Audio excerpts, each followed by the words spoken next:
اس بات میں کوئی شک نہیں کہ قرآن میں موجود کچھ احکامات کو زبانی ذکر و اذکار و تسبیحات سے منسوب کر کے ثواب کا ذریعہ بنا دیا، اور کچھ احکامات کو چند سیکنڈ کی مخصوص حرکات و سکنات کا نام دے کر جنت میں جانے کے آسان راستے نکالے گئے۔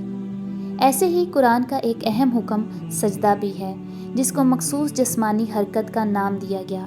لیکن ہمارے لیے یہ جاننا ضروری ہے کہ اللہ نے کس کو سجدہ کہا ہے، سجدہ کس کے لیے ہے اور کیسے کرنا ہے۔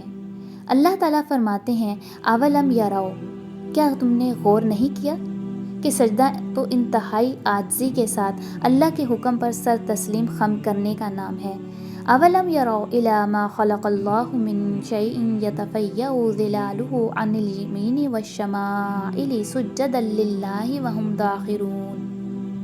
کیا انہوں نے غور نہیں کیا اس شے کی طرف جو اللہ نے پیدا کی ہے کہ اس کے سائے دائیں اور بائیں لوٹتے ہیں اور وہ اللہ کو سجدہ کرتے ہیں، یعنی وہ عاجزی کرنے والے ہیں۔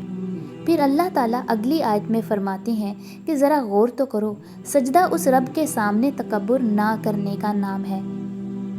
وَلِلَّهِ يَسْجُدُ مَا فِي السَّمَاوَاتِ وَمَا فِي الْأَرْضِ مِن دَابَّةٍ وَمَلَائِكَةٌ وَهُمْ لَا يَسْتَكْبِرُونَ۔ یقیناً آسمان اور زمین کے کل جاندار اور تمام فرشتے اللہ تعالیٰ کو سجدہ کرتے ہیں اور وہ ذرا بھی تکبر نہیں کرتے۔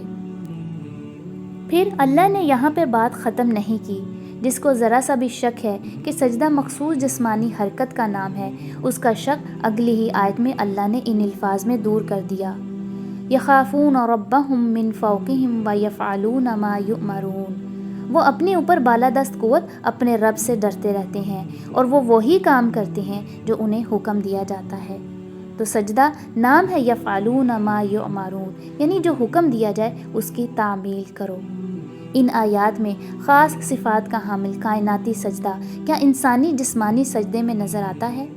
کائنات کی ہر شے کا سجدہ ویسا نہیں جیسا انسان مصلی پر یا مسجدوں میں جا کر کرتے ہیں، بلکہ زمین و آسمان کی ہر چیز کا سجدہ یہ ہے کہ وہ دن رات مسلسل جدوجہد سے اس ایک اللہ کے بتائے حکموں پر یا راستے پر عمل پیرا ہے، اور کسی وقفہ کے بغیر نہ رکنے والی فرمانبرداری کا ثبوت سجدہ کی صورت میں دیتے ہیں، جس کا ذکر دوسرے مقام پر اللہ تعالیٰ نے ان الفاظ میں کیا ہے، وَلَهُ مَن فِي السَّمَاوَاتِ وَالْأَرْضِ وَمَنْ عِندَهُ لَا يَسْتَكْبِرُونَ عَنْ عِبَادَتِهِ وَلَا يَسْتَحْسِرُونَ يُسَبِّحُونَ اللَّيْلَ وَالنَّهَارَ لَا يَفْتُرُونَ۔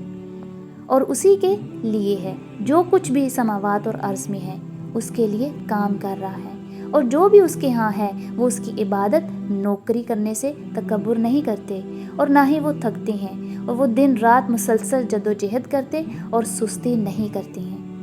یہاں ہر عقل مند اور ذی شعور انسان کو سمجھ جانا چاہیے کہ اللہ نے کائناتی سجدے پر غور کرنے کے لیے کیوں کہا، کیونکہ کافر اللہ کے حکم پر عاجزی کا اظہار نہیں کرتے، اللہ کے حکم سے منہ پھیرتے ہوئے تکبر کرتے ہیں، اللہ سے ڈرتے نہیں ہیں، اور یفعلون ما یؤمرون، جو حکم اللہ کی کتاب میں موجود ہے اس پر عمل نہیں کرتے۔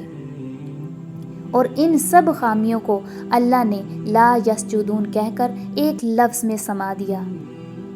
یہ ہے اللہ کا عمدہ اسلوب بیان۔ وَإِذَا قُرِئَ عَلَيْهِمُ الْقُرْآنُ لَا يَسْجُدُونَ بَلِ الَّذِينَ كَفَرُوا يُكَذِّبُونَ۔ جب ان کے سامنے قرآن پڑھا جاتا ہے تو وہ اس پر سر تسلیم خم نہیں کرتے، یعنی سجدہ نہیں کرتے، بلکہ جو لوگ کافر ہیں وہ قرآن کو عملی طور پر جھٹلا دیتے ہیں۔ آنکھیں کھولیں، یہ کون سا سجدہ ہے یہاں جس کو کرنے کے کافر انکاری ہیں؟ نہ تو یہاں کسی نماز کی بات ہو رہی ہے اور نہ 14 مقامات کی جہاں تلاوت سجدہ مراد لیا جاتا ہے۔ یہاں تو پورے قرآن کی اللہ تعالیٰ نے بات کی ہے۔ جب قرآن پڑھا جاتا ہے تو وہ سجدہ نہیں کرتے۔ اب ہمارے لیے یہ جاننا ضروری ہے کہ پھر سجدہ کرنے والے کون ہیں؟ اللہ تعالیٰ فرماتے ہیں انما یؤمن بآیاتنا الذین اذا ذکروا بها خروا سجدا وسبحوا بحمد ربهم وهم لا یستکبرون۔ یقیناً ہماری آیت پر یا آیات پر وہی لوگ ایمان لاتے ہیں جب ان کو نصیحت کی جاتی ہے ان آیات سے تو وہ سر تسلیم خم کرتے ہیں، سجدہ کرتے ہیں، یعنی اپنے رب کے حکم کے مطابق جد و جہد کرتے ہیں، اور وہ تکبر نہیں کرتے۔ جبکہ کافروں کا رویہ بالکل اس کے الٹ ہوتا ہے، وہ قرآن سنتے ہی اس کو جھٹلا دیتے ہیں۔